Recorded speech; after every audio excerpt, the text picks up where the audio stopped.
واحد بيقول جرب تتعلم ياباني كانشيكوكا، وده الفيديو الاول من سلسله هنفذ طلبات المتابعين كيبودو. والتحدي صعب جدا، لكن هجرب اتعلم ياباني في ساعه واحده واشوف هوصل لايه. ما عنديش اي خلفيه عن الياباني، لكن ده طلب ولازم يتنفذ. بحثت وكتبت اتعلم اللغه اليابانيه من الصفر، وبدات بالحروف. واللغه اليابانيه فيها 46 حرف.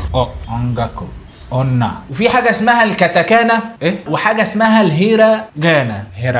وشكل الاحرف بالنسبه لي غريب جدا، يعني زي ما انتم شايفين ده حرف الكي بيترسم ازاي.